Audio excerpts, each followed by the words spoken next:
Narcissistic ആയിട്ടുള്ള ഒരു അബ്യൂസിലൂടെ കടന്നു പോകുന്ന ഒരു വ്യക്തി നേരിടുന്ന പ്രശ്നങ്ങളെ പറ്റിയിട്ട് നമുക്ക് എല്ലാവർക്കും അറിയുന്നതാണല്ലേ. നമ്മൾ പല വീഡിയോസിലായിട്ടും പല പല കാര്യങ്ങളും പറയുന്നുണ്ട്.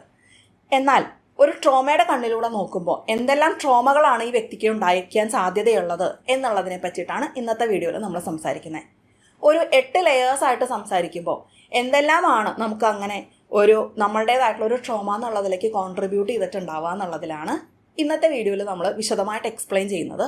ഓരോ പോയിന്റും നമ്മൾ കുറച്ച് എക്സ്പ്ലെയിൻ ചെയ്ത് പറയുന്നത് അതിൻ്റെ ഇമ്പോർട്ടൻസും അതുണ്ടാക്കുന്ന ഇമ്പാക്റ്റും എല്ലാവർക്കും തിരിച്ചറിയുന്നതിലേക്ക് വേണ്ടിയിട്ടാണ്. ഈ പറയുന്ന കാര്യങ്ങൾ തിരിച്ചറിയുന്നതിലൂടെ നമുക്കത് ബെറ്ററായിട്ട് എക്സ്പ്ലെയിൻ ചെയ്യാനും അതിൽ സ്റ്റെപ്സ് എടുക്കാനും സാധിക്കട്ടെ എന്നുള്ളതാണ് ഇന്നത്തെ വീഡിയോ കൊണ്ട് നമുക്ക് ഉണ്ടാവുന്ന ഒരു ഹെൽപ്പ് എന്നുള്ളത്. അതുമാത്രമല്ല, നമ്മളുടെ ഉള്ളിൽ ഇത്രയും കാര്യങ്ങൾ ലെയേഴ്സ് നിൽക്കുന്നുണ്ടെന്ന് തിരിച്ചറിയുമ്പോൾ നമുക്കതിൽ വർക്കൗട്ട് ചെയ്യാനും മുന്നിലേക്ക് വരാനും അതിൽ നമുക്ക് വേണ്ടുന്ന സ്റ്റെപ്സ് എടുക്കാനും സാധിക്കും എന്നുള്ളതിനപ്പുറം എനിക്ക് എന്നെ തന്നെ ഒരു സെൽഫ് കമ്പാഷനേറ്റ് ആയിട്ടുള്ള ഒരു വേയിലൂടെ കാണാൻ സാധിക്കും എന്നുള്ളതാണ് ഏറ്റവും ഇമ്പോർട്ടൻ്റ് ആയിട്ടുള്ളൊരു കാര്യം. അപ്പോൾ ഞാൻ എത്രമാത്രം കാര്യങ്ങളിലൂടെ കടന്നു പോയിട്ടുണ്ട് യഥാർത്ഥത്തിൽ എന്ന് തിരിച്ചറിയുന്നത് പലപ്പോഴും അവിടെ നമ്മൾ ആ ഒരു സെൽഫ് ഡൗട്ട് എന്നുള്ളതിൽ നിന്നൊക്കെ മുന്നോട്ട് വരാനായിട്ട് ഒരുപാട് സഹായിച്ചേക്കും. അവസാനം വരെ ഉള്ള എല്ലാ പോയിന്റുകളും വളരെ റെലവൻ്റ് ആണ്, അത് ഒന്നിനോടൊന്ന് കണക്റ്റഡ് ആണ് എന്നുള്ളത് കൊണ്ട് തന്നെ വീഡിയോ മുഴുവനായിട്ട് കാണാനായിട്ട് എല്ലാവരും ശ്രമിക്കുമല്ലോ. നിങ്ങൾക്ക് ഈ ലെയേഴ്സിൽ ഏറ്റവും സിഗ്നിഫിക്കൻ്റ് ആയിട്ട് നിങ്ങൾക്ക് ഫീൽ ചെയ്യുന്ന, നിങ്ങൾക്ക് ഏറ്റവും ഫേസ് ചെയ്തിട്ടുള്ള ട്രോമകൾ ഏതൊക്കെയാണ് എന്ന് കമൻറ്റ് ചെയ്യാമോ? നമുക്ക് വീഡിയോയിലേക്ക് വരാം. എല്ലാവർക്കും സീൻ ആൻഡ് ഹെഡ് ക്ലിനിക്കിൻ്റെ അടുത്തൊരു വീഡിയോയിലേക്ക് സ്വാഗതം.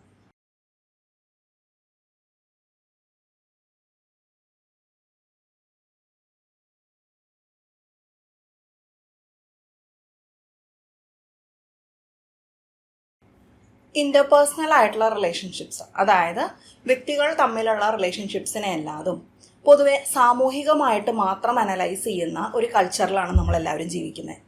അതുകൊണ്ട് തന്നെ ഇതിന് അകത്ത് സൈക്കോളജിക്കലായിട്ടുള്ള ആസ്പെക്ട്സ് ഉണ്ട്, അതിനകത്ത് ന്യൂറോളജിക്കലായിട്ടുള്ള കാര്യങ്ങൾ കടന്നു വരുന്നുണ്ട്.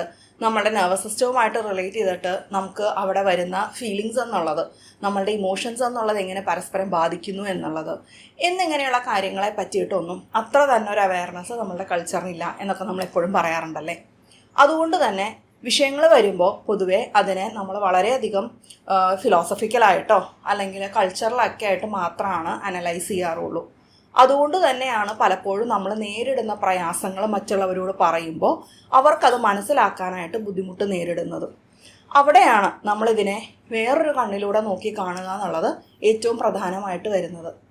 ഈ ഒരു കാര്യത്തിലേക്ക് വേണ്ടിയിട്ട് അബ്യൂസീവ് ആയിട്ടുള്ള റിലേഷൻഷിപ്സിൽ ശരിക്കും എങ്ങനെയാണ് അവിടെ ട്രോമാറ്റിക് ആയിട്ടുള്ള കാര്യങ്ങൾ സംഭവിക്കുന്നത് എന്നുള്ളതിനെ പറ്റി ഒരു അവയർനെസ് നൽകുക എന്നുള്ളതിലേക്കും, അതുകൂടാതെ തന്നെ മറ്റ് സ്പേസുകളിലെല്ലാം ട്രോമ എന്നുള്ളതൊക്കെ എങ്ങനെ കടന്നു വരുന്നു എന്നുള്ളതുമായിട്ട് ബന്ധപ്പെട്ടിട്ടുള്ള ഒരു അവയർനെസ് ജനങ്ങളിലേക്ക് ഉണ്ടാവുക എന്നുള്ളതിലാണ് സീൻ ആൻഡ് ഹെഡ് ക്ലിനിക്കിൻ്റെ എല്ലാ സോഷ്യൽ മീഡിയ പ്ലാറ്റ്ഫോംസും വർക്ക് ചെയ്യുന്നത്. നമുക്ക് യൂട്യൂബിൽ മാത്രമല്ല ഫേസ്ബുക്കിലും ഇൻസ്റ്റാഗ്രാമിലും പേജസ് ഉണ്ട്, വിസിറ്റ് ചെയ്യാനായിട്ട് മറക്കരുത്. ലിങ്ക് ഡിസ്ക്രിപ്ഷനിലുണ്ട്. നമുക്ക് ഈ ഒരു വീഡിയോയിൽ നമ്മളിന്ന് സംസാരിക്കുന്ന വിഷയം നിങ്ങൾക്ക് റിലേറ്റ് ചെയ്യാൻ പറ്റുകയാണെങ്കിൽ ലൈക്ക് ചെയ്യാനും, അത് ഇഷ്ടപ്പെട്ടില്ല എന്നുണ്ടെങ്കിൽ ഡിസ്ലൈക്ക് ചെയ്യാനും, ചാനൽ സബ്സ്ക്രൈബ് ചെയ്യാനും മറക്കില്ലല്ലോ. നമുക്ക് വിഷയത്തിലേക്ക് വരാം. അതായത് പൊതുവേ നാർസിസ്റ്റിക് ആയിട്ടുള്ള ഒരു റിലേഷൻഷിപ്പിലേക്ക് വരുമ്പോൾ അതിനെ നമ്മൾ എങ്ങനെ നോക്കിക്കാണുന്നു എന്നുള്ളതിലേക്ക് വരുമ്പോൾ പലപ്പോഴും ശരിയും തെറ്റും ആരുടെ ഭാഗത്താണ് എന്ന് അനലൈസ് ചെയ്യുന്നതിലേക്ക് പോകാറുണ്ട്. പലപ്പോഴും അതുകൊണ്ട് തന്നെയാണ് നമുക്ക് ഇതിനെപ്പറ്റി ആൾക്കാരോട് കമ്മ്യൂണിക്കേറ്റ് ചെയ്യുമ്പോൾ ഏറ്റവും പ്രയാസം നേരിടുന്നത്. കാരണം ഇതിനകത്ത് ശരി തെറ്റ് എന്നുള്ളതല്ല ഉള്ളത്, വാട്ട് ഈസ് റിയലി ഹാപ്പനിങ് എന്നുള്ളതാണ്. അതിനവിടെ 2 പെർസ്പെക്റ്റീവ്സ് ഉണ്ട്. അതിലൂടെ കടന്നു പോകുമ്പോൾ വരുന്ന കാര്യങ്ങളുണ്ട്. ഈ ഒരു കണ്ണിലൂടെ നോക്കുമ്പോൾ നാർസിസ്റ്റിക് ആയിട്ടുള്ള ഒരു റിലേഷൻഷിപ്പിനകത്ത് നിൽക്കുന്ന ആ ഒരു അബ്യൂസ് നേരിടുന്ന വ്യക്തിക്ക് നേരിടുന്ന ട്രോമകൾ എന്തെല്ലാമാണ് എന്നുള്ളതാണ് ഈ വീഡിയോയിൽ നമ്മൾ സംസാരിക്കുന്നതെന്ന് പറഞ്ഞു. അതിൽ ആദ്യത്തെ വരുന്നൊരു കാര്യമാണ്, ഇവിടെ മറ്റ് അബ്യൂസീവ് ആയിട്ടുള്ള സ്പേസസുകളെക്കാളും വ്യത്യാസമായിട്ട് ആ ഒരു ഡബിൾ ഫേസ് എന്നുള്ളത് നിൽക്കുന്നത് കൊണ്ട് തന്നെ സ്നേഹവും അബ്യൂസും എക്സിസ്റ്റ് ചെയ്യുന്നുണ്ട് എന്നുള്ളത് തന്നെയാണ് ഇവിടുത്തെ ഏറ്റവും വലിയ ആദ്യത്തെ ഒരു ട്രോമാറ്റിക് ആയിട്ടുള്ള കാര്യമായിട്ട് മാറുന്നത്. അതായത് കംപ്ലീറ്റ്ലി നമ്മളെ അബ്യൂസ് ചെയ്യുന്ന, ഇഗ്നോർ ചെയ്യുന്ന, ഉപദ്രവിക്കുന്ന ഒരു വ്യക്തിയല്ല പലപ്പോഴും നാർസിസ്റ്റിക് ആയിട്ടുള്ള ആൾ. അയാൾക്ക് അവിടെ ഒരു നല്ല മുഖം കൂടിയുണ്ട് പലപ്പോഴും. അങ്ങനെ വരുമ്പോൾ പലപ്പോഴും നമുക്കത് കൺഫ്യൂസിങ് ആവുന്നുണ്ട്. ഈ സ്നേഹവും അബ്യൂസും എക്സിസ്റ്റ് ചെയ്യുക എന്ന് പറയുമ്പോൾ അബ്യൂസ് എന്താണ് എന്നുള്ളത് നമ്മൾ മറന്നു പോകും, സ്നേഹം എന്താണ് എന്നുള്ളത് മറന്നു പോകും. സ്നേഹം എന്താണെന്നുള്ളത് മറക്കുമ്പോൾ പലപ്പോഴും സ്നേഹം എന്നുള്ളത് ജസ്റ്റിഫിക്കേഷനായിട്ട് മാറും. ഈ ഒരു വ്യക്തിയെ ചെയ്യുന്ന കാര്യങ്ങളെ പറ്റിയിട്ടുള്ള റാഷണലൈസേഷൻ എന്നുള്ളതിലേക്ക് മാറും. നമ്മൾ അവരുടെ ഭാഗം കാണുക എന്നുള്ളതിലേക്ക് മാറും. അത് അവിടെ കൺഫ്യൂസിങ് ആയിട്ടുള്ള പല പല നെറേറ്റീവ്സും കൊണ്ടുവരും. ഈ ഒരു കാര്യത്തിലേക്ക് വളരെയധികം കോൺട്രിബ്യൂട്ട് ചെയ്യുന്ന ഒരു ഫാക്ടറാണ് നാർസിസ്റ്റിക് ആയിട്ടുള്ള വ്യക്തിയുടെ ഗ്യാസ് ലൈറ്റിംഗ് എന്നുള്ളൊരു കാര്യം. അതായത് നാർസിസ്റ്റിക് ആയിട്ടുള്ള ഒരു വ്യക്തി ആ ഗ്യാസ് ലൈറ്റ് ചെയ്യുമ്പോൾ അവിടെ അവരുടേതായിട്ടുള്ള നെറേറ്റീവാണ് അവരതിനെപ്പറ്റി കമ്മ്യൂണിക്കേറ്റ് ചെയ്യുന്നത്, അല്ലേ? അവരുടേതായിട്ടുള്ള നെറേറ്റീവ് എന്ന് പറയുമ്പോൾ 100% ബിൽഡപ്പ് ചെയ്തിട്ടുള്ള ഒരു സംഭവമല്ല. അതിനകത്ത് ഒരുപാട് അർദ്ധസത്യങ്ങളുണ്ട്, ഒരുപാട് പകുതി സത്യങ്ങളുണ്ട്, പല സ്ഥലത്തുനിന്നായിട്ട് എടുത്ത ഫാക്ടുകളുണ്ട്. അപ്പോൾ ഇതിനെ അവരുടേതായിട്ടുള്ള നെറേറ്റീവിലേക്ക് ഒരു കോർത്തിണക്കിക്കൊണ്ട് അവരുടേതായിട്ടുള്ള ഒരു കാര്യം പറയുമ്പോൾ പലപ്പോഴും ഇത് കേൾക്കുന്ന നമ്മൾ തന്നെ കൺഫ്യൂസ്ഡ് ആയിപ്പോവും. അതുകൊണ്ട് തന്നെ അവിടെ സ്നേഹം എന്താണ്, അബ്യൂസ് എന്താണെന്നുള്ള ക്ലാരിറ്റി ഇല്ലാത്തത് കൊണ്ട് തന്നെ പലപ്പോഴും അങ്ങനെയുള്ള ഒരു വിക്ടിം നേരിടുന്ന ഏറ്റവും വലിയൊരു പ്രശ്നം ഈ വ്യക്തിക്ക് എന്നോട് സ്നേഹമുണ്ടോ ഇല്ലയോ എന്നുള്ളൊരു ചോദ്യത്തിലേക്ക് പോകുക എന്നുള്ളതായിരിക്കും. അങ്ങനെ പോകുമ്പോൾ സ്നേഹമുണ്ട് എന്ന് ഉറപ്പ് തരുന്ന ഒരുപാട് ഫാക്ടേഴ്സ് അവിടെ ഉണ്ടായിരിക്കാം. അത് ഒരുപാട് കൺഫ്യൂഷനാണ് ഉണ്ടാക്കുക.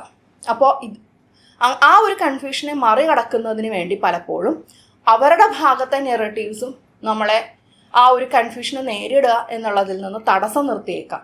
അങ്ങനെ വരുമ്പോൾ ഈ വ്യക്തിക്ക് എന്നോട് സ്നേഹമുണ്ട്, ഈ വ്യക്തി എന്നോട് എംപത്തറ്റിക് ആണ്, എന്നെ മനസ്സിലാക്കിയിട്ടാണ് നിൽക്കുന്നത് എന്നും അബ്യൂസ് എന്നുള്ളത് വല്ലപ്പോഴും വരുന്നൊരു കാര്യമായിരിക്കാം, ഇന്ന പ്രശ്നങ്ങളുള്ളത് കൊണ്ടായിരിക്കാം, അയാൾക്ക് ഇന്ന ട്രോമകളുള്ളത് കൊണ്ടായിരിക്കാം എന്നൊക്കെയുള്ള ജസ്റ്റിഫിക്കേഷൻ എന്നുള്ളതിലേക്ക് പോവുകയും ചെയ്യും. ഇതുണ്ടാക്കുന്ന ട്രോമ എന്താണെന്ന് ചോദിച്ചു കഴിഞ്ഞാൽ ഈ ഒരു നർസിസ്റ്റിക് ആയിട്ടുള്ള റിലേഷൻഷിപ്പിൽ നിൽക്കുന്ന വ്യക്തി നേരിടുന്ന ജസ്റ്റിഫിക്കേഷൻ എന്നുള്ളതാണ്, അല്ലെങ്കിൽ ആ കൺഫ്യൂഷൻ എന്നുള്ളതാണ് അതുണ്ടാക്കുന്ന ഏറ്റവും സിഗ്നിഫിക്കൻ്റ് ആയിട്ടുള്ള ആദ്യത്തെ ഒരു ട്രോമ എന്നുള്ളത്. ഇതിനെ മറികടക്കുക എന്നുള്ളതിലേക്കാണ് പലപ്പോഴും വീഡിയോസൊക്കെ ഒരുപാട് നമ്മളെ ഹെൽപ്പ് ചെയ്യുന്നത്. നമ്മൾ വീഡിയോസ് കാണുന്നു, ഈ ഡൈനാമിക് തിരിച്ചറിയുന്നു, ഇതിനകത്ത് അബ്യൂസീവ് ആയിട്ടുള്ള എലമെൻറ്റ്സ് ഉണ്ട് എന്നുള്ളത് മനസ്സിലാക്കുന്നു, സ്നേഹം എന്താണ് അബ്യൂസ് എന്താണ് എന്ന് വേർതിരിച്ച് മനസ്സിലാക്കുന്നിടത്ത്, അല്ലെങ്കിൽ ഹെൽത്തിയർ ആയിട്ടുള്ള ഒരു റിലേഷൻഷിപ്പ് എങ്ങനെയാണ് പോകുന്നത്, അല്ലാത്തൊരു സ്പേസിൽ എങ്ങനെയാണ് എന്നുള്ളത് തിരിച്ചറിയുന്നത് ഈ സ്പേസിൽ നിന്നും മുന്നോട്ട് പോകാനായിട്ട് ഒരുപാട് നമ്മളെ സഹായിക്കാറുണ്ട്. ഈ ഒരു കാര്യത്തിൽ വരുന്ന അടുത്ത ഏറ്റവും റെലവൻ്റ് ആയിട്ടുള്ളൊരു പോയിൻ്റാണ്, ഈ വ്യക്തി എനിക്ക് വേണ്ടിയാണ്, അതായത് എൻ്റെ നന്മയും ഈ വ്യക്തി ആഗ്രഹിക്കുന്നുണ്ട്, എൻ്റെ ലൈഫിൽ നല്ലത് വരണം എന്നാണ് ഈ വ്യക്തി ആഗ്രഹിക്കുന്നത് എന്നുള്ളത് പലപ്പോഴും വലിയൊരു തടസ്സമായിട്ട് ഈ ഒരു സ്പെസിഫിക് ആയിട്ടുള്ള കാര്യത്തിൽ നിൽക്കാറുണ്ട്. കാരണം ഈ സ്നേഹത്തെ പറ്റിയിട്ടുള്ള കൺഫ്യൂഷൻ തന്നെയാണ് അവിടെ. ഇവിടെ പലപ്പോഴും നമുക്ക് വളരെ വ്യക്തമായിട്ടുള്ള ചില അനുഭവങ്ങൾ ഉണ്ടാവുമ്പോഴാണ് ഇല്ല, ശരിക്കും ഇത് ഹെൽത്തിയർ ആയിട്ടുള്ള റിലേഷൻഷിപ്പ് അല്ല, ഈ വ്യക്തി അവനവന് വേണ്ടി മാത്രമാണ് നിൽക്കുന്നത്, എൻ്റെ ഫീലിങ്സിന് അവിടെ ഒരു സ്പേസ് ഇല്ല, അല്ലെങ്കിൽ ഞാൻ എന്തിലൂടെ കടന്നു പോകുന്നു, ഞാൻ എത്രമാത്രം സ്ട്രഗിൾ ചെയ്യുന്നു, ഞാൻ എത്രമാത്രം അവിടെ ബുദ്ധിമുട്ടുന്നു എന്നുള്ളതിലേക്ക് ഈ വ്യക്തി അവിടെ അത് നോക്കി കാണുന്ന പോലുമില്ല. അതായത് ഈ വ്യക്തി സ്വന്തം നെറേറ്റീവിൽ മാത്രം നിൽക്കുന്നു, എന്നാൽ എൻ്റെ നെറേറ്റീവ് അവിടെ ഉണ്ട്. ഈ നെറേറ്റീവ് എന്നുള്ളത് ഈ വ്യക്തി ഒട്ടും കാണുന്നില്ല, എന്നെ ഒട്ടും മനസ്സിലാക്കുന്നില്ല, എന്നെ ഒട്ടും തിരിച്ചറിയാൻ ഈ വ്യക്തിക്ക് സാധിക്കുന്നില്ല എന്നുള്ള തിരിച്ചറിവാണ് പലപ്പോഴും ഈ സ്പേസിലെ കൺഫ്യൂഷനിൽ നിന്ന് മുന്നോട്ട് പോകാനായിട്ട് നമ്മളെ സഹായിക്കുക. ആ ഒരു കാര്യത്തിലേക്കാണ് പലപ്പോഴും വീഡിയോസ് നമ്മളെ ഹെൽപ്പ് ചെയ്യും. നമ്മുടെ ലൈഫിലുണ്ടാകുന്ന വളരെ നെഗറ്റീവായിട്ടുള്ള എക്സ്പീരിയൻസുകൾ നമ്മളെ ഈ ഒരു സ്റ്റെപ്പിലേക്ക് പക്ഷേ സഹായിക്കാറുണ്ട്. കാരണം മുഖത്തൊരടി കിട്ടിയ പോലെ നമ്മൾ പലപ്പോഴും തിരിച്ചറിഞ്ഞേക്കാം ഈ വ്യക്തി എനിക്ക് വേണ്ടി അല്ല നിലകൊള്ളുന്നത് എന്നുള്ളത്. നർസിസ്റ്റിക് ആയിട്ടുള്ള റിലേഷൻഷിപ്പിൽ നിൽക്കുന്ന ഒരു വ്യക്തി നേരിടുന്ന രണ്ടാമത്തെ ട്രോമ എന്നുള്ളത് ഈ പറയുന്ന കൺഫ്യൂഷനിൽ നിന്ന് വരുന്ന സെൽഫ് ഡൗട്ടും, അതിൽ നിന്ന് വരുന്ന കുറ്റബോധവും, അതിൽ നിന്ന് വരുന്ന ജസ്റ്റിഫിക്കേഷൻ്റെയും ഒരു വലിയൊരു പുകമറയാണ്. ഈ ഒരു സ്പേസിൽ നിൽക്കുന്ന ഈ ഒരു വ്യക്തിയോട് നമ്മൾ കമ്മ്യൂണിക്കേറ്റ് ചെയ്യുമ്പോൾ മിക്കവാറും ഈ വ്യക്തിയുടെ തോട്ട് പ്രോസസ്സ് എന്നുള്ളത് വളരെ ഫ്രാഗ്മെൻറ്റഡ് ആയിരിക്കും. ഈ വ്യക്തിക്ക് അവിടെ നിന്ന് എന്തെങ്കിലും പറയും, ഇവിടെ നിന്ന് എന്തെങ്കിലും പറയും, കൺഫ്യൂഷനിലേക്ക് പോകും, എന്തെന്തെങ്ങാണോ ഇതിങ്ങനെയാണോ, വളരെയധികം കൺഫ്യൂസ്ഡ് ആയിട്ടുള്ള ഒരു സ്പേസിലേക്ക് പോകുക എന്നുള്ളതാണ് പലപ്പോഴും ഈ ഒരു ട്രോമയിൽ നിന്ന് വരുന്ന ഒരു കാര്യം. വളരെ ഇൻറ്റൻസ് ആയിട്ടുള്ള സെൽഫ് ഡൗട്ടിൽ നിൽക്കുന്നത് കൊണ്ട് തന്നെ എൻ്റെ പ്രശ്നമാണോ, മുൻപിലത്തെ ആളുടെ പ്രശ്നമാണോ, ഞാൻ എന്താണ് കാണുന്നത്, മുൻപിലത്തെ ആൾ എന്താണ് തിരിച്ചറിയുന്നത്, എന്താണ് ഇവിടെ നടക്കുന്നത് എന്നുള്ളതിനെപ്പറ്റി വളരെയധികം കൺഫ്യൂസ്ഡ് ആയിട്ടുള്ള ഒരു സ്പേസാണ് ഈ രണ്ടാമത്തെ ഒരു ട്രോമ. പലപ്പോഴും നമ്മൾക്ക് ഈ ഒരു സ്പേസിൽ വരുമ്പോൾ നമ്മൾ വിചാരിക്കുന്നത് ഇത്രയും വീഡിയോസ് കണ്ടു, ഇത്രയും കാര്യങ്ങൾ മനസ്സിലാക്കി, ഇത്രയും കാര്യങ്ങൾ അറിയുന്ന ഒരാളാണ്. പിന്നെയും എന്തുകൊണ്ടാണ് ഈ വ്യക്തി ഇങ്ങനെ കൺഫ്യൂസ്ഡ് ആവുന്നത്? ഇതിനകത്ത് കൺഫ്യൂഷൻ ആവാൻ എന്തിരിക്കുന്നു? ഇതിങ്ങനെയല്ലേ എന്ന് കൂടെയുള്ള എല്ലാ ആൾക്കാർക്കും തോന്നാം. പലപ്പോഴും നാർസിസ്റ്റിക് ആയിട്ടുള്ള റിലേഷൻഷിപ്പിൽ നിൽക്കുന്ന ഈ ഒരു വ്യക്തിയോട്, ഈ റിലേഷൻഷിപ്പ് എന്നുള്ളത് ഒരു റൊമാൻറ്റിക് ആയിട്ടുള്ള റിലേഷൻഷിപ്പ് ആവാം, പാരൻസ് ആയിട്ടുള്ള റിലേഷൻഷിപ്പ് ആവാം, ഒരു മാരിറ്റൽ റിലേഷൻഷിപ്പ് ആവാം, ഫ്രണ്ട്സ് ആയിട്ടുള്ളതാവാം, വാട്ട് എവർ ഇറ്റ് ഈസ്, ഈ ഒരു റിലേഷനിൽ നിൽക്കുന്ന ഈ ഒരു വ്യക്തിയെ സംബന്ധിച്ചിടത്തോളം അവരെ ഹെൽപ്പ് ചെയ്യുന്ന ആളുകൾക്ക് വളരെയധികം ബുദ്ധിമുട്ടുണ്ടാക്കുന്ന ഒരു സ്പേസും കൂടിയാണത്. കാരണം എല്ലാവരും ചിന്തിക്കും, ഇത്രയും പറഞ്ഞു കൊടുത്തിട്ടും ഈ റിലേഷൻഷിപ്പ് ഒരു കാലത്തും ഹെൽപ്ഫുൾ അല്ല എന്ന് തിരിച്ചറിഞ്ഞിട്ടും എന്തുകൊണ്ടാണ് ഈ വ്യക്തി അവിടെ സ്റ്റെപ്സ് എടുക്കാത്തത്, എന്തുകൊണ്ടാണ് ഈ വ്യക്തി അത് മനസ്സിലാക്കാത്തത് എന്നുള്ളത് എല്ലാവർക്കും കൺഫ്യൂഷൻ കൂടി ഉണ്ടാക്കുന്നൊരു കാര്യമാണ്. ഈ വ്യക്തിയെ സംബന്ധിച്ചിടത്തോളം ആവട്ടെ, എനിക്കിതെല്ലാം അറിയാമല്ലോ, പിന്നെ ഞാൻ എന്താണ് ഇങ്ങനെ ഈ ഡൗട്ടിലേക്ക് പോകുന്നത് എന്നുള്ള ഈ ഒരു സ്പേസിലേക്ക് പോകും. ഇവിടെ ഏറ്റവും സിഗ്നിഫിക്കൻ്റ് ആയിട്ട് കാണുന്ന അതിൻ്റെ ഒരു റീസൺ എന്നുള്ളത്, ഈ പറയുന്ന ട്രോമ നിൽക്കുന്നത് നമ്മുടെ ലോജിക്കൽ ബ്രെയിനിലല്ല, നമ്മുടെ ബ്രെയിനിൻ്റെ ലോജിക്കൽ സെൻറ്റേഴ്സിലല്ല ഈ ഒരു ട്രോമ നിൽക്കുന്നത്.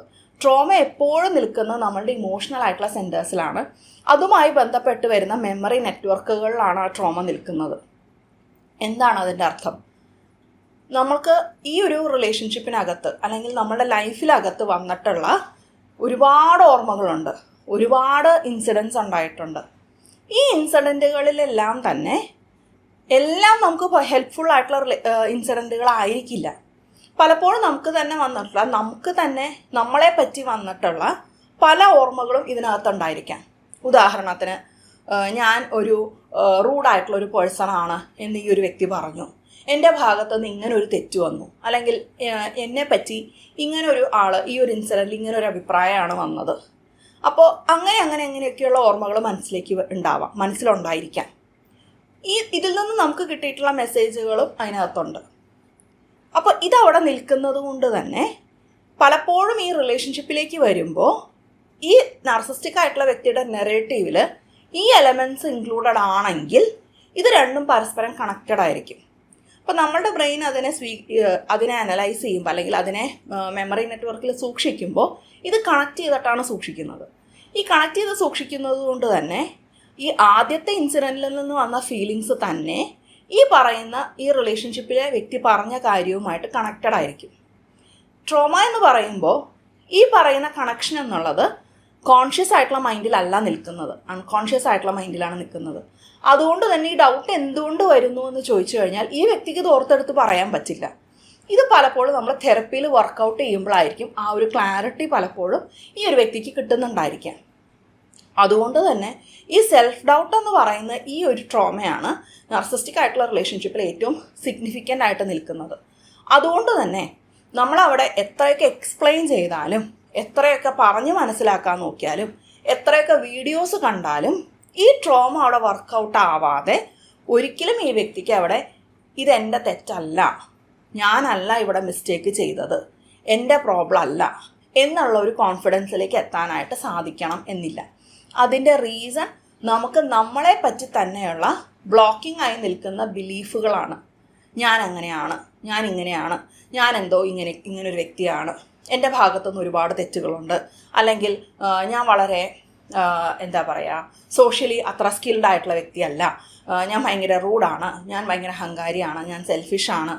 ഈ പറയുന്ന എലമെൻറ്റ്സ് എല്ലാം തന്നെ ഗ്യാസ് ലൈറ്റിങ്ങിലൂടെ ഉറപ്പിക്കപ്പെട്ട വിശ്വാസങ്ങളായിരിക്കാം. എന്നാൽ കോൺഷ്യസ് മൈൻഡിൽ ചോദിക്കുമ്പോൾ നമുക്ക് പറയാം, അതായത് വെറുതെ ഇരിക്കുന്ന ഒരാളോട് നിങ്ങൾ റൂഡായിട്ടുള്ള ഒരാളാണോ?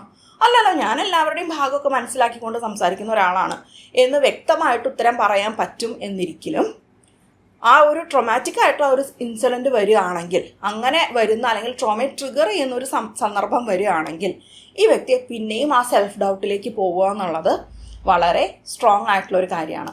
ഇവിടെ ഗ്യാസ് ലൈറ്റിംഗ് എന്ന് പറയുമ്പോൾ ഈ വ്യക്തി പറഞ്ഞിട്ടുള്ള കാര്യങ്ങൾ തന്നെ ആയിരിക്കണം എന്നില്ല. റിലീജിയസ് ആയിട്ടുള്ള ഗ്യാസ് ലൈറ്റിംഗ് വലിയൊരു ഉദാഹരണമാണ് പുറത്തു നിന്ന് വരുന്ന കാര്യത്തിൽ.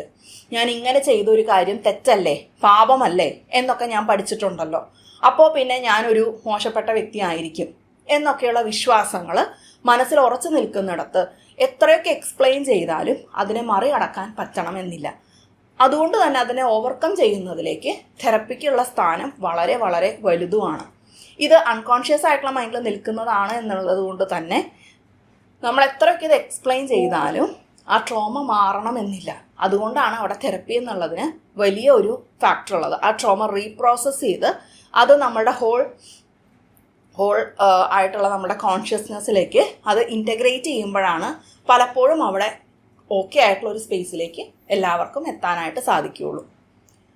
നാർസിസ്റ്റിക് ആയിട്ടുള്ള റിലേഷൻഷിപ്പ് ഉള്ള അതിൽ നിൽക്കുന്ന ഒരു വ്യക്തിയെ സംബന്ധിച്ചിടത്തോളം മൂന്നാമതായിട്ട് നിൽക്കുന്ന ഏറ്റവും സിഗ്നിഫിക്കൻ്റ് ആയിട്ടുള്ള ഒരു ട്രോമ എന്ന് പറയുന്നത് ഈ പറയുന്ന ഈ ഒരു സെൽഫ് ഡൗട്ടിൽ നിന്നുകൊണ്ടും ഈ പറയുന്ന ആ ഒരു കൺഫ്യൂഷൻ എന്നുള്ള ഒരു സ്പേസിൽ നിന്നും വരുന്ന സെൽഫ് ഡൗട്ട് എന്നുള്ളതിൽ നിന്നും തൊട്ടടുത്ത പടിയായിട്ട് വരുന്ന അവനവനെ പറ്റി തന്നെ കാണുന്ന ഒരു സെൽഫ് ഇമേജ് എന്നുള്ളതാണ്. അതാണ് അടുത്തതായിട്ടുള്ള ലെയറായിട്ട് വരുന്നത്. അതായത് നമ്മൾ നേരത്തെ സെൽഫ് ഡൗട്ട് വരുന്നതിനെ പറ്റി പറഞ്ഞു, എൻ്റെ മിസ്റ്റേക്ക് ആണോ എന്ന് ചിന്തിക്കുന്നതിനെ പറ്റി പറഞ്ഞു, ഞാൻ ഇങ്ങനെയുള്ള ഒരു പേഴ്സൺ ആണോ എന്ന് ചിന്തിക്കുന്നതിനെ പറ്റി പറഞ്ഞു. ഇത് റിപ്പീറ്റഡ് ആയിട്ടുള്ള അനുഭവങ്ങൾ വന്നുകൊണ്ടിരിക്കെ തന്നെ, അതായത് ഈ ഒരു റിലേഷൻഷിപ്പിലേക്ക് വരുമ്പോൾ അത് എത്ര കാലദൈർഘ്യമുള്ളതാണ് എന്നുള്ളതിനനുസരിച്ച് അത്രമാത്രം റിപ്പീറ്റഡ് ആയിട്ടുള്ള എക്സ്പീരിയൻസുകൾ അവിടെ ഉണ്ടായിരിക്കും.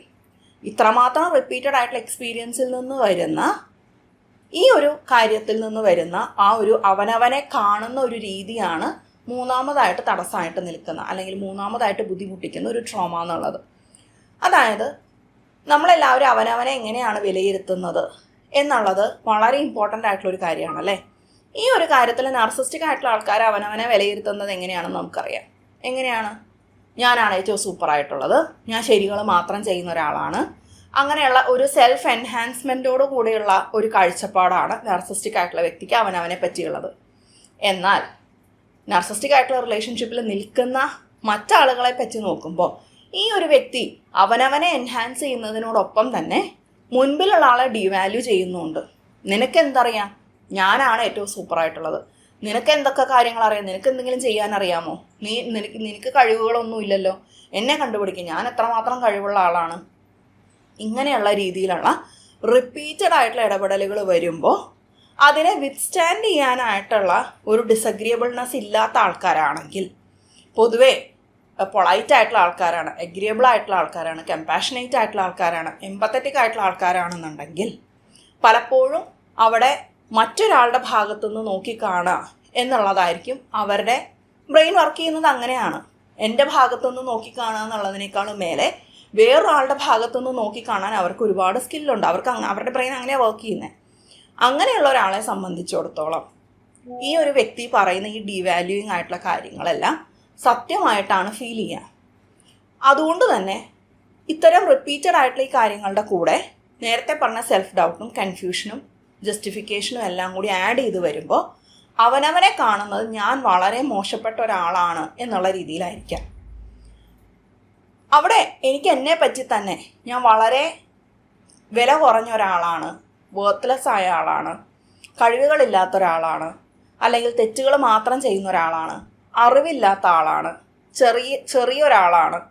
എന്നാൽ മറ്റുള്ളവരെല്ലാം വളരെയധികം കഴിവുള്ളവരും വളരെയധികം മിടുക്കരുമാണ് എന്നുള്ള ഫീലിങ്ങിലേക്കായിരിക്കാം അത് നേരെ പോവുക.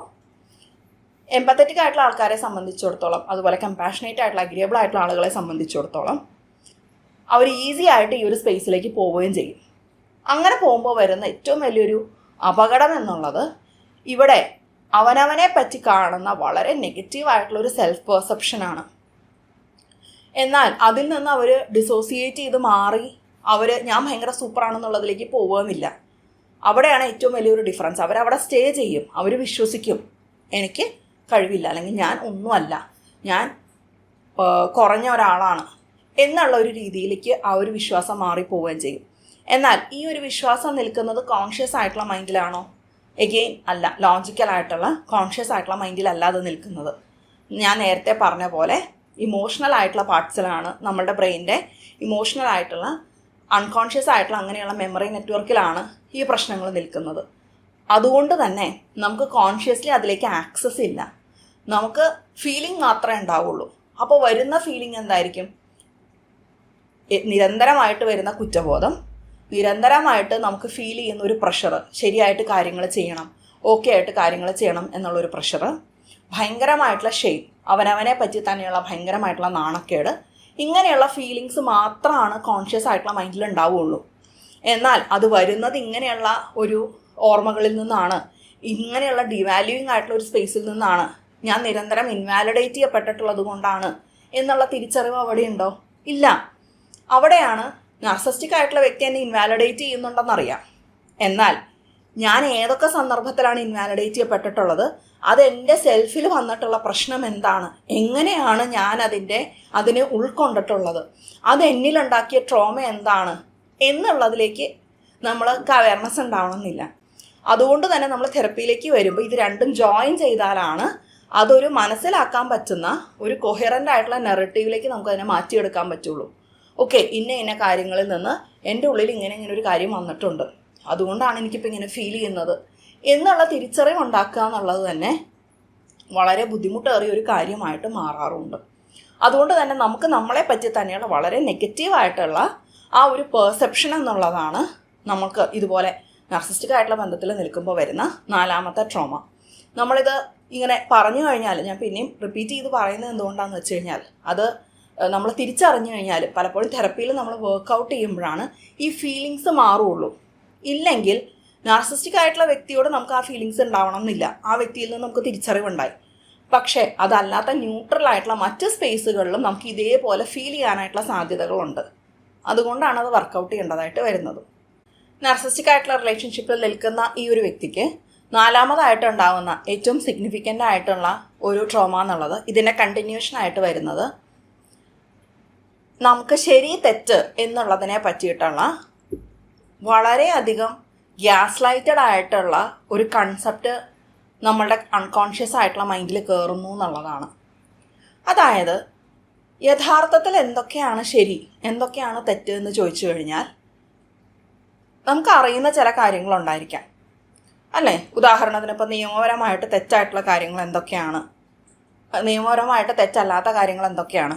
ഉദാഹരണത്തിന് ഇപ്പോൾ നമ്മൾ റെഡ് ലൈറ്റ് നമ്മൾ വയലേറ്റ് ചെയ്ത് കഴിഞ്ഞാൽ ട്രാഫിക് നിയമം അനുസരിച്ച് അതൊരു തെറ്റാണ്, അല്ലേ? എന്നാൽ കാറിൽ കയറുമ്പോൾ അല്ലെങ്കിൽ നമ്മൾ ഓടിക്കുന്ന വാഹനത്തിൽ കയറുമ്പോൾ താഴെ കുറച്ച് പൊടിയായിട്ടുണ്ടെന്നുണ്ടെങ്കിൽ നമ്മളുടെ കയ്യിൽ നിന്ന് എന്തെങ്കിലും കയ്യിലൊരു സാധനം മറിഞ്ഞ് കാറിനകത്ത് വീണ് പോയിട്ടുണ്ടെന്നുണ്ടെങ്കിൽ അത് ഒരിക്കലും നിയമപരമായിട്ട് തെറ്റായിട്ടുള്ള കാര്യമല്ല. സ്വാഭാവികമായിട്ട് ആർക്കും വരാവുന്നൊരു കാര്യമാണ് നമ്മൾ എടുക്കുമ്പോൾ അറിയാതെ കാര്യങ്ങൾ മറിഞ്ഞു പോകുക എന്നുള്ളത്. നാർസിസ്റ്റിക് ആയിട്ടുള്ള റിലേഷൻഷിപ്പിൽ നിൽക്കുമ്പോൾ നാർസിസ്റ്റിക് ആയിട്ടുള്ള വ്യക്തിക്ക് ഈ തെറ്റുകളൊന്നും തന്നെ പൊറുക്കാൻ പറ്റാത്ത ഒരു വ്യക്തി ആയതുകൊണ്ടും ചെറിയ ചെറിയ ചെറിയ കാര്യങ്ങൾ പോലും അയാൾ വലിയൊരു തെറ്റായിട്ടായിരിക്കും വിലയിരുത്തുക എന്നുള്ളത് കൊണ്ടും നമ്മുടെ ഭാഗത്തുനിന്ന് വരുന്ന ചെറിയ കാര്യങ്ങൾ പോലും ഇയാളെ വല്ലാതെ ഡിസ്റെഗുലേറ്റ് ചെയ്യിപ്പിക്കും എന്നുള്ളത് കൊണ്ടും അയാളുടെ എക്സ്പെക്റ്റേഷൻ എന്നുള്ളത് അയാൾക്ക് ഈ ഡിസ്റെഗുലേഷൻ വരാതെ നമ്മളെല്ലാം കൃത്യമായിട്ടും പെർഫെക്റ്റായിട്ടും ചെയ്ത് തീർക്കണം, കറക്റ്റായിട്ട് മുന്നോട്ട് കൊണ്ടുപോകണം, ഇയാൾക്ക് ബുദ്ധിമുട്ടുണ്ടാക്കുന്ന ഒന്നും നമ്മൾ വരുത്താൻ പാടില്ല. കാരണം നമ്മൾക്കത് നമ്മളുടെ ബാധ്യതയാണ് ഈ വ്യക്തിയെ കംഫർട്ടബിൾ ആക്കി കൊണ്ട് നടക്കുക എന്നുള്ളത്. കാരണം നമ്മൾ അയാളുടെ തന്നെ ഒരു ഭാഗമാണ്, ഈ വ്യക്തിയുടെ തന്നെ ഒരു ഭാഗമാണ് നമ്മൾ. അതുകൊണ്ട് തന്നെ ഈ വ്യക്തിയെ കംഫർട്ടബിൾ ആക്കി നമ്മളുടെ ഭാഗത്തുനിന്ന് യാതൊരു പ്രശ്നമില്ലാതെ കൊണ്ട് നടക്കുക എന്നുള്ളതാണ് ശരി എന്നുള്ളതും, അതിനപ്പുറത്ത് വരുന്ന എല്ലാ മാനുഷികമായിട്ടുള്ള കാര്യങ്ങളും തെറ്റാണ് എന്നുമാണ് നാർസിസ്റ്റിക് ആയിട്ടുള്ള വ്യക്തിയുടെ മനോവൈകല്യത്തിൽ നിന്ന് വരുന്നത്. അതുകൊണ്ട് തന്നെ നാർസിസ്റ്റിക് ആയിട്ടുള്ള ഒരു വ്യക്തി ഇതുപോലെ ഒരു റെഡ് ലൈറ്റ് വയലേറ്റ് ചെയ്യുന്നതോ അല്ലെങ്കിൽ നമ്മൾ ഒരാളെ ശാരീരികമായിട്ട് മർദ്ദിക്കുകയോ അല്ലെങ്കിൽ നമ്മൾ ചെയ്യുന്ന അങ്ങനെയുള്ള സൊസൈറ്റി എപ്പോഴും നിയമപരമായിട്ട് വളരെ തെറ്റെന്ന് കണക്കാക്കുന്ന കാര്യങ്ങളുടെ അതേ ഇൻറ്റൻസിറ്റിയിലാണ് കാറിൽ നമ്മളുടെ കയ്യിൽ നിന്ന് മറിഞ്ഞ് കുറച്ച് എന്തെങ്കിലും നമ്മുടെ കയ്യിൽ നിന്ന് മറിഞ്ഞ് താഴെ പോവുക, അല്ലെങ്കിൽ വീട്ടിലെ സാധനങ്ങൾ സ്ഥാനം തെറ്റിയിരിക്കുക, നമ്മൾ കാര്യങ്ങൾ മറന്നു പോവുക എന്നുള്ളതൊക്കെ മാനുഷികമായിട്ട് വരുന്ന നോർമലായിട്ടുള്ള കാര്യങ്ങളാണല്ലേ. പക്ഷേ ഇതെല്ലാം തന്നെ വളരെ വലിയ തെറ്റുകളായിട്ടായിരിക്കും നാർസിസ്റ്റിക് ആയിട്ടുള്ള വ്യക്തി കണക്കാക്കുന്നത്. കാരണം അയാളുടെ എക്സ്പെക്റ്റേഷൻ അങ്ങനെയാണ്, അയാൾക്ക് കംഫർട്ടബിൾ അല്ലാത്തതൊന്നും തന്നെ നമ്മൾ ചെയ്യരുത്. ആളുടെ മൈൻഡ് റീഡ് ചെയ്ത് ആളുടെ മൈൻഡിൽ എങ്ങനെയൊക്കെയാണോ കാര്യങ്ങൾ നിൽക്കുന്നത് ഇത് നമ്മൾ നേരത്തെ മനസ്സിലാക്കി അത് അതുപോലെ ചെയ്തു കൊണ്ട് കൊടുക്കണം എന്നുള്ളതാണ് അയാളുടെ എക്സ്പെക്റ്റേഷൻ. അതുകൊണ്ട് തന്നെ ഈ വ്യക്തി അതിൽ നിന്ന് കാണിക്കുന്ന ഡിസ്റെഗുലേഷനുണ്ട്, അതിൽ നിന്ന് വരുന്ന നമ്മളെ ജഡ്ജ് ചെയ്യുന്ന കാര്യങ്ങളുണ്ട്, നിരന്തരം വരുന്ന അബ്യൂസീവായിട്ടുള്ള നെഗറ്റീവായിട്ടുള്ള ഇടപെടലുകളുണ്ട്, പൊട്ടിത്തെറികളുണ്ട്, നാർസിസ്റ്റിക് ആയിട്ടുള്ള റേജ് ഉണ്ട്, അതിൽ നിന്ന് ഈ വ്യക്തി കാണിക്കുന്ന ഡിസ്റെഗുലേഷൻസ് ഉണ്ട്. സൈലൻറ്റ് ട്രീറ്റ്മെൻറ്റിലേക്ക് പോവുക, മിണ്ടാതെ നടക്കുക, അല്ലെങ്കിൽ പാസീവ് അഗ്രസീവ് ആവുക, ഗിൽറ്റ് ട്രിപ്പ് ചെയ്യുക, അങ്ങനെയുള്ള കാര്യങ്ങളിലേക്ക് ഈ വ്യക്തി പോകും എന്നുള്ളത് കൊണ്ട് തന്നെ നമ്മളും കുറച്ച് കഴിയുമ്പോൾ, ഈ ഒരു റിലേഷൻഷിപ്പിൽ നിൽക്കുമ്പോൾ കുറച്ച് കഴിയുമ്പോൾ നമ്മളും അതിനെ ഇതെല്ലാം വളരെ വലിയ തെറ്റുകളാണ് എന്ന് നമ്മളും കണക്കാക്കും. നമ്മളുടെ മൈൻഡും ചിന്തിക്കും ഇതൊക്കെ വലിയ തെറ്റുകളാണ് എന്നുള്ളത്. അപ്പം നമ്മളും ഈ വലിയ വലിയ തെറ്റുകൾ വരാതിരിക്കാനായിരിക്കും നോക്കുന്നുണ്ടായിരിക്കുക. നമ്മളും നമ്മളെ തന്നെ പുഷ് ചെയ്യും ഈ തെറ്റുകൾ നമ്മൾ ചെയ്യരുത് എന്നുള്ളതിലേക്ക്. നമ്മൾ നേരത്തെ പറഞ്ഞ ആ ഒരു കൺഫ്യൂസ്ഡ് ആയിട്ടുള്ള സെൽഫ് ഡൗട്ടിലേക്ക് പോകുന്ന, ഞാൻ വളരെ മോശമാണെന്നുള്ള ഫീലിങ്ങോട് കൂടി ഈ തെറ്റുകൾ വരാതിരിക്കാനായിട്ടായിരിക്കും നമ്മൾ ശ്രമിക്കുന്നുണ്ടായിരിക്കുക. അതുകൊണ്ട് തന്നെ ചെറിയ ചെറിയ കാര്യങ്ങൾ പോലും നമുക്കും സ്വയമേ ഫൊർഗീവ് ചെയ്യാനോ സാരമില്ല അതിപ്പം കളഞ്ഞാൽ പോരെ എന്നുള്ളൊരു ആക്സെപ്റ്റൻസോട് കൂടി അതിനെ കാണുക എന്നുള്ളതും നമുക്ക് വളരെ ബുദ്ധിമുട്ടായിരിക്കും. കാരണം നമ്മൾ നിരന്തരം കേൾക്കുന്ന ഗ്യാസ് ലൈറ്റിംഗ് അങ്ങനെയല്ല, നിരന്തരം നമുക്ക് കിട്ടിക്കൊണ്ടിരിക്കുന്ന മെസ്സേജ് അങ്ങനെയല്ല. അതുകൊണ്ട് തന്നെ തെറ്റുകൾ എന്നുള്ളതാണ് നമ്മളെ ഏറ്റവും അധികം ഭയപ്പെടുത്തുന്ന ഒരു കാര്യമായിട്ട് മാറുന്നുണ്ടായിരിക്കുക. ഇൻഫാക്റ്റ് തെറ്റുകളെന്ന് പറയുമ്പോൾ അത് തെറ്റുകൾ പോലും ആയിരിക്കണം എന്നില്ല. അതാണ് അവിടുത്തെ ഏറ്റവും വലിയൊരു ഫാക്ടർ എന്നുള്ളത്.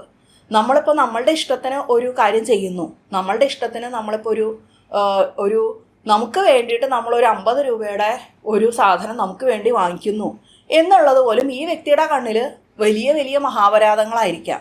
എന്നാൽ നോർമൽ വേൾഡിലേക്ക് വരുമ്പോൾ, നമ്മൾ ജീവിക്കുന്ന സ്വാഭാവികമായിട്ടുള്ളൊരു ലോകത്തിലേക്ക് വരുമ്പോൾ നമുക്ക് വേണ്ടിയിട്ടൊരു 50 രൂപയുടെ ഒരു സാധനം വാങ്ങിക്കുക എന്നുള്ളത് ഒരിക്കലും മഹാപരാധമായിരിക്കണം എന്നില്ല. പക്ഷേ ഈ വ്യക്തി അതിനെ മഹാപരാധമായിട്ട് കണക്കാക്കുന്നത് കൊണ്ട് തന്നെ നമ്മളുടെ ബ്രെയിനും അതിനെ മഹാപരാധമായിട്ട് കണക്കാക്കും. നമ്മളും ഗ്യാസ് ലൈറ്റഡ് ആകുമ്പോൾ നമ്മൾ അങ്ങനെയുള്ളത് വരാതിരിക്കാൻ നോക്കും. സോ ഇതുണ്ടാക്കുന്ന ഒരു കൺഫ്യൂഷനുണ്ട് ഈ ശരി തെറ്റ് എന്നുള്ളതിനെ പറ്റി. ഇതാണ് നാർസിസ്റ്റിക് ആയിട്ടുള്ള റിലേഷൻഷിപ്പിൽ വരുമ്പോൾ നമുക്കുണ്ടാകുന്ന 4ാമത്തെ ഏറ്റവും വലിയൊരു ട്രോമ എന്നുള്ളത്.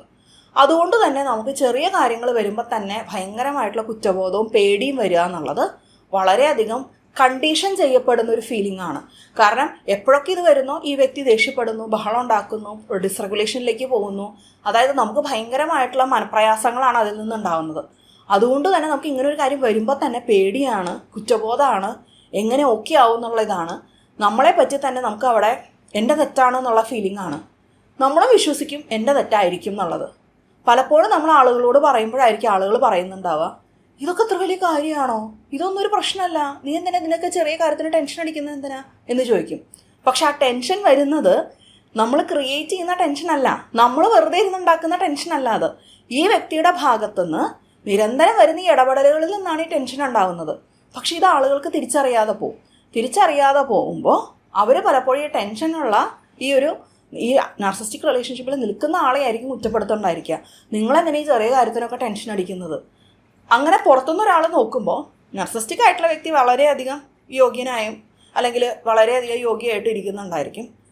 ഈ വ്യക്തിയാണെങ്കിൽ ഡിസ്റെഗുലേറ്റഡ് ആയിട്ടും ആങ്ഷ്യസ് ആയിട്ടും ആകെ അപ്സെറ്റ് ആയിട്ടായിരിക്കും ഇരിക്കുന്നുണ്ടാവുക.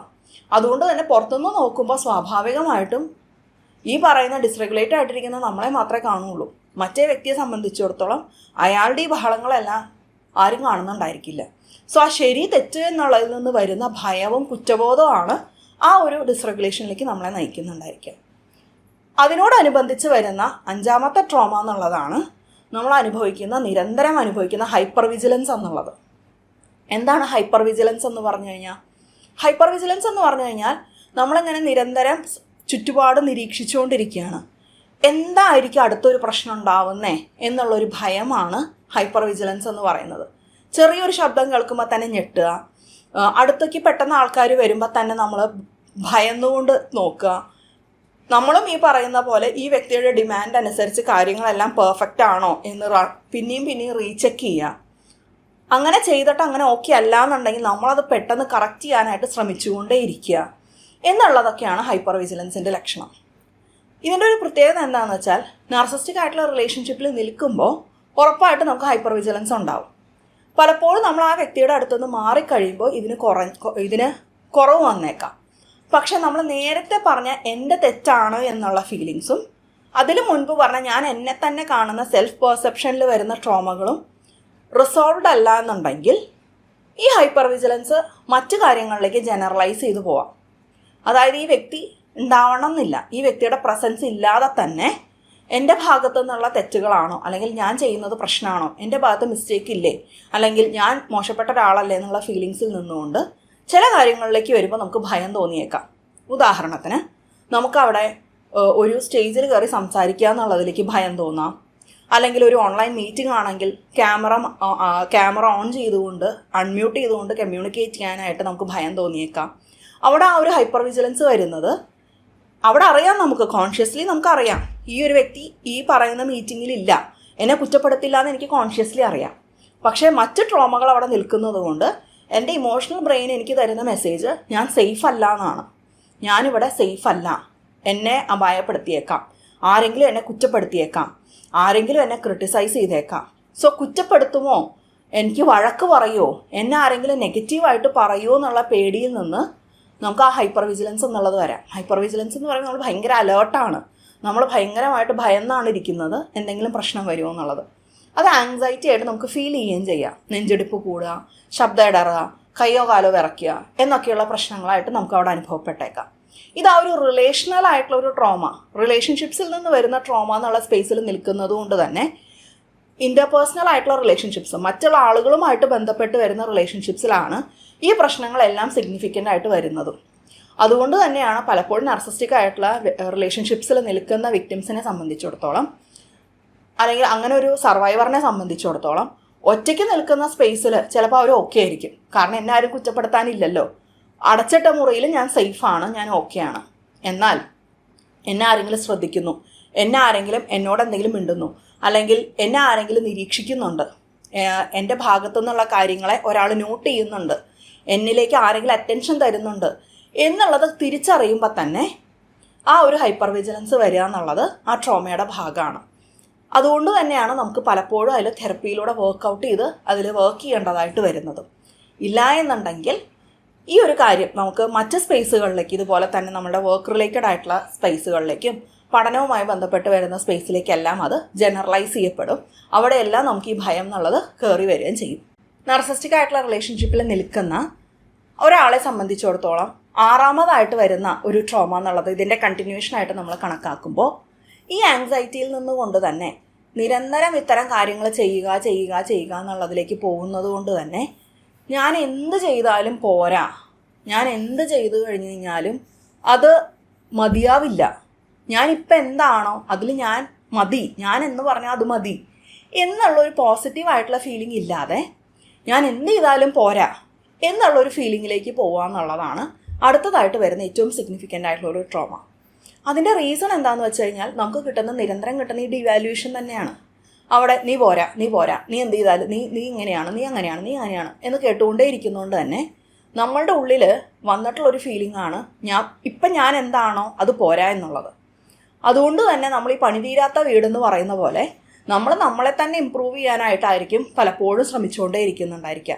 മേ ബി ഞാൻ കൂടുതൽ പഠിക്കണം, മേ ബി ഞാൻ കൂടുതൽ വൃത്തിയാക്കണം, മേ ബി ഞാൻ കുറച്ചും കൂടി ഇങ്ങനെയാവണം, മേ ബി ഞാൻ കുറച്ചും കൂടി ഇങ്ങനെയാവണം, മേ ബി ഞാൻ കുറച്ചും കൂടി ഇങ്ങനെയാവണം. ഈ രീതിയിൽ ഒരിക്കലും നമുക്ക് എത്തിപ്പിടിക്കാൻ പറ്റാത്ത ഗോളുകളായിരിക്കും നമ്മൾ നമുക്ക് തന്നെ വെക്കുന്നുണ്ടായിരിക്കുക. ജോലി എന്നുള്ളത് പോരാ, വീട് എന്നുള്ളത് വേണം, അടുത്തത് വേണം, മറിച്ചത് വേണം എന്നുള്ളത് പോലെ നമ്മൾ നിരന്തരം നമ്മളെ പറ്റി തന്നെ ഇങ്ങനെ പണിതീരാത്ത വീട് പോലെ ഇമ്പ്രൂവ്മെൻ്റ് എന്നുള്ളതിലേക്ക് പോയിക്കൊണ്ടേയിരിക്കുക എന്നുള്ളതും, ഇതൊക്കെ എൻ്റെ കടമകളാണ്, ഇതൊക്കെ ഞാൻ ചെയ്യേണ്ടതാണ്, എനിക്ക് വേറെ ഓപ്ഷൻ ഇല്ല, ഞാനിതെല്ലാം ചെയ്തേ മതിയാവൂ എന്നുള്ളൊരു പ്രഷറുമാണ് ആറാമതായിട്ട് വരുന്ന ഈ ഒരു ട്രോമയെ സംബന്ധിച്ചിടത്തോളം വരുന്നത്.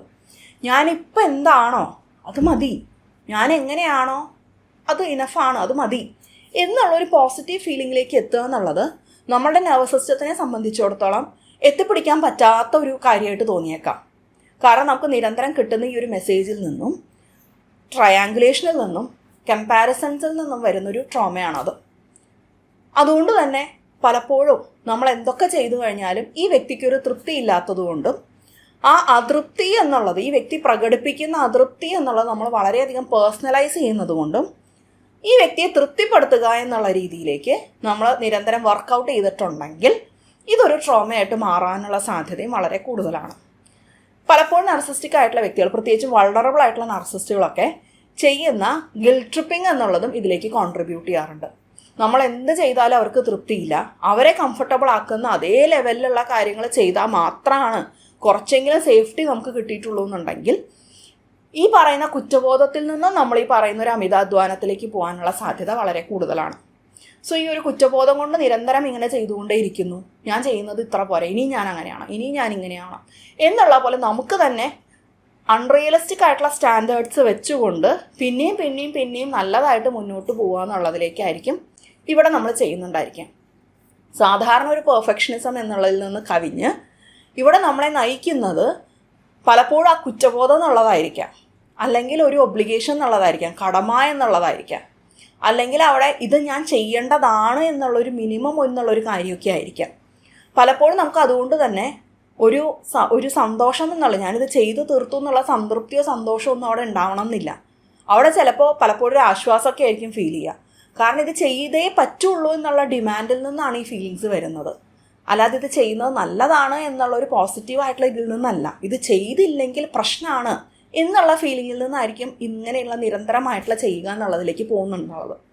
അതുകൊണ്ട് തന്നെ ഇത് നമ്മളെ വല്ലാതെ ഡിസ്റെഗുലേറ്റ് ചെയ്യിപ്പിക്കുകയും ഭയങ്കരമായിട്ട് നമുക്ക് പ്രഷർ ഫീൽ ചെയ്യുകയും ചെയ്യുന്നൊരു കാര്യമാണ്. അതുകൊണ്ട് തന്നെ നിരന്തരമായിട്ടുള്ള ആൻസൈറ്റി നമുക്ക് ഫീൽ ചെയ്യുക, നമ്മൾ മിസ്റ്റേക്സ് വരാതിരിക്കാൻ വേണ്ടി പിന്നെയും പെർഫെക്റ്റ് ആയിക്കൊണ്ടേയിരിക്കുക.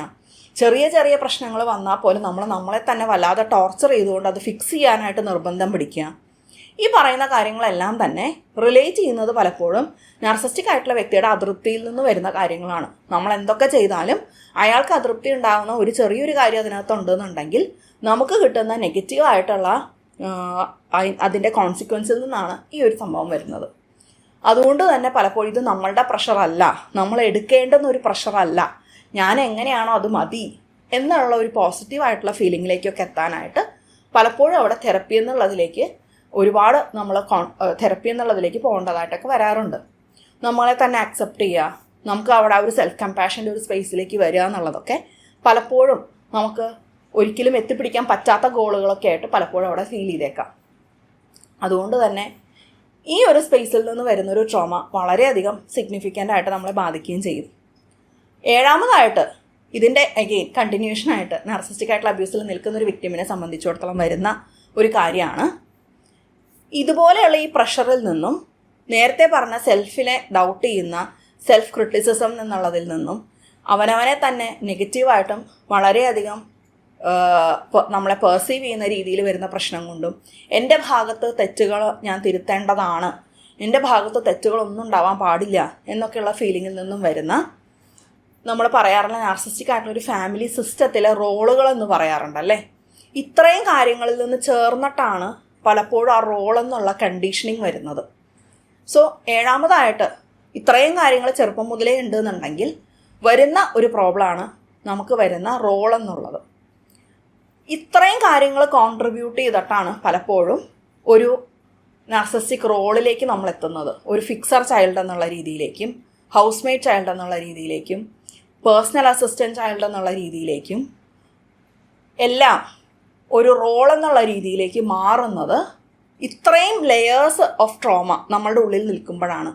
അതുകൊണ്ട് തന്നെ ഈ ഒരു റോളിൽ നിൽക്കുന്ന ഒരു വ്യക്തി നാർസിസ്റ്റിക് ആയിട്ടുള്ള ഫാമിലി സിസ്റ്റത്തിൽ നിന്ന് പുറത്തു പോയാലും സെയിം റോള് റിപ്പീറ്റ് ചെയ്യും.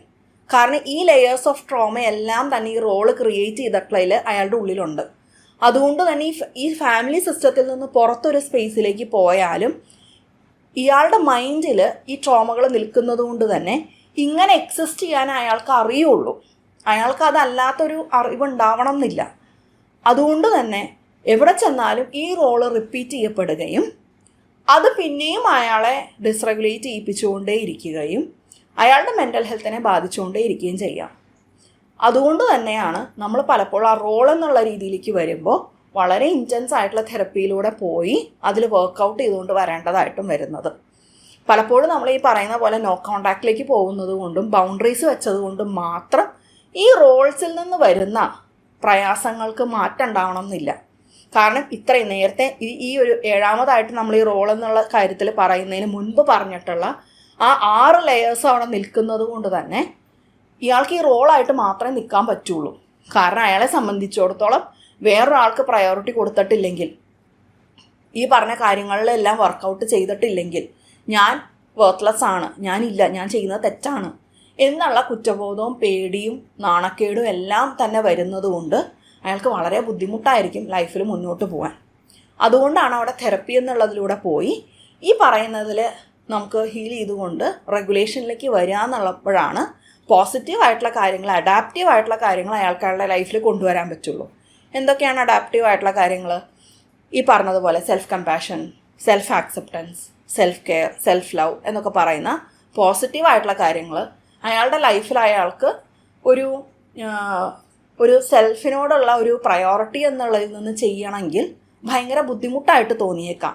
കാരണം ഈ ലെയേഴ്സ് അപ്പുറത്ത് നിൽക്കുന്നത് കൊണ്ടാണ്. അതുകൊണ്ടാണ് ആ ലെയേഴ്സിൽ വർക്കൗട്ട് ചെയ്യേണ്ടതായിട്ടും വരുന്നത്. എട്ടാമതായിട്ട്, ഈ നാർസിസ്റ്റിക് ആയിട്ടുള്ള റിലേഷൻഷിപ്പിൽ നിൽക്കുന്ന എല്ലാവർക്കും കോമൺ ആയിട്ട് വരുന്ന ഏറ്റവും ആഴത്തിലുള്ള ട്രോമ എന്താണെന്ന് ചോദിച്ചാൽ, ഞാൻ മനസ്സിലാക്കപ്പെടുന്നില്ല, എന്നെ ആരും കാണുന്നില്ല, കേൾക്കുന്നില്ല എന്നുള്ളതാണ്. പലപ്പോഴും അതുണ്ടാക്കുന്ന ട്രോമ എന്നുള്ളത് ഞാൻ ഒന്നുമല്ല, ഞാൻ ആർക്കും ഒന്നുമല്ല, എന്നെ ആർക്കും വേണ്ട എന്നൊക്കെയുള്ള, ഞാൻ ഒറ്റയ്ക്കാണ്, എനിക്ക് ഈ ലോകത്ത് ആരുമില്ല എന്നുള്ളതാണ് എട്ടാമതായിട്ട് നമ്മളെ വളരെയധികം ബാധിക്കുന്ന കണക്ഷൻ ബേസ്ഡ് ആയിട്ട് വരുന്ന ട്രോമ. കാരണം നമ്മളുടെ ബേസിക് ആയിട്ടുള്ളൊരു നീഡാണ് മനപ്രയാസത്തിലൂടെ പോകുമ്പോൾ ഒരാൾക്ക് എന്നെ ചേർത്ത് പിടിക്കാൻ കഴിഞ്ഞെങ്കിൽ, ഒരാളെൻ്റെ കൂടെ ഉണ്ടായിരുന്നെങ്കിൽ എന്നുള്ളത്. പലപ്പോഴും നാർസിസ്റ്റിക് ആയിട്ടുള്ള റിലേഷൻഷിപ്പിൽ വരുമ്പോൾ ഈ ഒരു വ്യക്തിക്ക് നമ്മളെ നമ്മളായിട്ടോ നമ്മളുടെ ഫീലിങ്സോ കാണാനുള്ള ശേഷി ഇല്ലാത്തത് കൊണ്ട് തന്നെ അയാൾ നമ്മളെ അയാളുടെ തന്നെ ഒരു എക്സ്റ്റൻഷനായിട്ട് കണക്കാക്കുന്നതുകൊണ്ട് അയാൾക്ക് അയാളുടെ കാര്യങ്ങൾ നടക്കുക, അയാൾക്ക് അയാളുടെ കാര്യങ്ങൾ നേടിയെടുക്കാനുള്ള ഒരു ടൂൾ എന്നുള്ളതിലേക്ക് അപ്പുറം എനിക്ക് നമ്മളെ ഫീലിങ്സ് ഉള്ള, നമുക്കും നമ്മളൊരാൾ കാണണം, ചേർത്ത് പിടിക്കണം എന്നുള്ള നീഡ്സ് ഉണ്ട്, അല്ലെങ്കിൽ അത് നമ്മൾ അർഹിക്കുന്നുണ്ടെന്നുള്ള ഒരു ഫീലിംഗ് ഈ വ്യക്തിക്ക് ഇല്ലാത്തതുകൊണ്ടും ഈ വ്യക്തിയുടെ ആവശ്യത്തിനപ്പുറത്തേക്ക് നമുക്ക് വരുന്ന, ഇയാളിൽ നിന്ന് തന്നെ വരുന്ന ട്രോമകളെല്ലാം നമ്മൾ പലപ്പോഴും ഷെയർ ചെയ്യുമ്പോൾ അതൊരിക്കലും കാണുകയോ കേൾക്കുകയോ ചേർത്ത് പിടിക്കുകയോ ചെയ്യുക എന്നുള്ളത് അവിടെ ഇല്ലാത്തത് കൊണ്ട് തന്നെ ഈ ഒരു ഫാമിലിയിലേക്ക് വരുമ്പോൾ നമുക്ക് ഈ എനേബിളേഴ്സിൻ്റെ ഇൻവോൾവ്മെൻ്റ് ഉണ്ട്, ഫ്ലൈങ് മങ്കീസിൻ്റെ ഇൻവോൾവ്മെൻ്റ് ഉണ്ട്. നാർസിസ്റ്റിക് ആയിട്ടുള്ള ഫാമിലി സിസ്റ്റത്തിലേക്ക് വരുമ്പോൾ ഒരുപാട് ആളുകളുടെ ഇൻവോൾവ്മെൻ്റ് അവിടെ ഉണ്ടെങ്കിലും ബേസിക്കായിട്ട് നമ്മളെ കാണുക, കേൾക്കുക, ചേർത്ത് പിടിക്കുക, നമ്മളുടെ ക്ലിനിക്കിൻ്റെ പേര് പോലെ to be seen and heard എന്നുള്ളത് നമ്മളുടെ ഒരു ബേസിക് ആയിട്ടുള്ള നീഡാണ്. ഈ നീഡ് അവിടെ നടക്കാത്തത് കൊണ്ട് തന്നെ ഞാൻ ഒറ്റയ്ക്കാണ്, എനിക്ക് ആരുമില്ല, എന്നെ ചേർത്ത് പിടിക്കാൻ ആരുമില്ല, ഞാൻ ആർക്കും ഒന്നുമല്ല എന്നൊക്കെയുള്ള നെഗറ്റീവായിട്ടുള്ള ഫീലിങ്സ് അവിടെ ട്രോമാറ്റിക് ആയിട്ട് നിൽക്കുന്നുണ്ടായിരിക്കും. ഇത് പലപ്പോഴും ഇന്നത്തെ ഫീലിംഗ് ആയിരിക്കണം എന്നില്ല. ഇന്ന് ഞാൻ മാറ്റർ ചെയ്യുന്ന ഒരാളാണെന്ന് എനിക്ക് ഫീൽ ചെയ്യുന്നുണ്ടായിരിക്കാം, മറ്റുള്ളവർക്ക് ഞാൻ ഇമ്പോർട്ടൻ്റ് ആണെന്നുള്ള ഫീലിംഗ് എനിക്കുണ്ടായിരിക്കാം. അതുകൊണ്ട് ഇത് പ്രസൻറ്റിലെ ഫീലിംഗ് ആവണമെന്നില്ല. പാസ്റ്റിലെ ഒരുപാട് സന്ദർഭത്തിൽ നമ്മളങ്ങനെ ഫീൽ ചെയ്തിട്ടുള്ളത് കൊണ്ട് തന്നെ ഇൻറ്റൻസ് ആയിട്ടുള്ളൊരു സങ്കടവും ലോൺലിനെസ്സും നമുക്ക് ഈ പറയുന്ന സ്പേസിൽ നിന്ന് വരാനുള്ള സാധ്യതകളുണ്ട്. ഈ ഒരു ട്രോമ അകത്ത് നിൽക്കുന്നത് കൊണ്ട് തന്നെ നമ്മൾ വളരെ പെട്ടെന്ന് എന്നെ ഒരാൾ മിനിമം ഉള്ള ബ്രെഡ് ക്രംസ് എങ്കിലും മതി എന്നുള്ളതിലേക്ക് പിന്നെയും നമ്മൾ എനേബിളിങ്ങിലേക്ക് പോകുന്നത് പലപ്പോഴും ഈ ട്രോമ ഉള്ളിൽ നിൽക്കുന്നത് കൊണ്ടാണ്. അതുകൊണ്ട് തന്നെ നമ്മൾ എന്ത് ചെയ്യും, ചെറിയതായിട്ടുള്ളൊരു ബ്രെഡ് ക്രംബിങ് കിട്ടുമ്പോൾ, ചെറുതായിട്ടൊരു ഹൂറിങ് കിട്ടുമ്പോൾ, ഒരു ലവ് ബോംബിങ്ങിലേക്ക് വരുമ്പോൾ നമ്മൾ പെട്ടെന്ന് അതിലേക്ക് പിന്നെയും വീണ് പോയിക്കൊണ്ടിരുന്നത് ഈ ട്രോമ ഉള്ളിൽ നിൽക്കുന്നത് കൊണ്ടായിരിക്കാം. അപ്പോൾ ഈ ഒരു നമ്മളവിടെ ബൗണ്ടറീസ് വെക്കുന്നു, ഹൂവറിങ്ങിലേക്ക് പോകുന്നില്ല എന്നൊക്കെ ഉണ്ടെങ്കിലും ഈ ഒരു മുറിവുള്ളിൽ നിൽക്കുന്നത് കൊണ്ട് തന്നെ അത് ഭയങ്കരമായിട്ടുള്ള സങ്കടവും വിഷമവും ഒക്കെ ആയിട്ട് പലപ്പോഴും പ്രസിപ്പിറ്റേറ്റ് ചെയ്യാറുണ്ട്. എഗെയിൻ അതും നമ്മൾ പലപ്പോഴും തെറപ്പിയിൽ വർക്കൗട്ട് ചെയ്യേണ്ട ഒരു കാര്യമാണല്ലേ. ഈ ഒരു രീതിയിലെല്ലാം നോക്കുമ്പോൾ എത്രമാത്രം ഒരാളെ ആഴത്തിൽ ബാധിക്കുന്ന ഒരു കാര്യമാണ് നാർസിസ്റ്റിക് ആയിട്ടുള്ള അബ്യൂസ് എന്നുള്ളത് നമുക്ക് മനസ്സിലാവും. പലപ്പോഴും ഈ കണ്ണിലൂടെ എക്സ്പ്ലെയിൻ ചെയ്യാനായിട്ട് നമുക്ക് അറിയാത്തത് കൊണ്ട് തന്നെ മറ്റുള്ളവർക്ക് ഇതിൻ്റെ ആഴം മനസ്സിലാക്കണം എന്നില്ല. അവിടെയാണ് നമ്മളുടെ നെർവസ് സിസ്റ്റത്തിനെ എങ്ങനെയാണത് ബാധിക്കുന്നത്, എൻ്റെ ഫീലിങ്സിനെ എങ്ങനെയാണത് ബാധിക്കുന്നത്, എത്ര ശ്രമിച്ചിട്ടും എനിക്ക് ആ റെഗുലേഷനിലേക്ക് വരാൻ പറ്റാത്തതിൻ്റെ ആഴം അത് ഇത്രയും ലെയേഴ്സ് ഉള്ളത് കൊണ്ടാണ് എന്ന് പറയാനായിട്ട് നമുക്ക് ഉള്ള ഒരു പ്രാപ്തി ഉണ്ടാവണമെന്നില്ല അല്ലേ. കാരണം നമ്മളെല്ലാവരും ഇങ്ങനെയൊന്നും ചിന്തിച്ചിട്ടായിരിക്കില്ലല്ലോ സംസാരിക്കുന്നത്. പക്ഷെ നമ്മളങ്ങനെ സ്വയം തിരിച്ചറിയുന്നത്, ഇത്രയും ലെയേഴ്സ് ഉള്ള ട്രോമകൾ എൻ്റെ ഉള്ളിലുണ്ടെന്ന് മനസ്സിലാക്കുന്നത് പലപ്പോഴും നമുക്കത് കമ്മ്യൂണിക്കേറ്റ് ചെയ്യാനും നമുക്കതിൽ വേണ്ടുന്ന ഹെൽപ്പ് എടുക്കാനും അതിൽ നിന്ന് മുന്നോട്ട് പോകാനും നമ്മളെ സഹായിച്ചേക്കാം. ഈ ഒരു രീതിയിൽ എല്ലാവർക്കും മുന്നോട്ട് പോകാനും എല്ലാവർക്കും അതിൽ വർക്കൗട്ട് ചെയ്യാനും സാധിക്കട്ടെ എന്ന് ആശംസിക്കുന്നു. ഇനിയും അടുത്തൊരു വീഡിയോയിൽ കാണുന്നവരെ നന്ദി, നമസ്കാരം.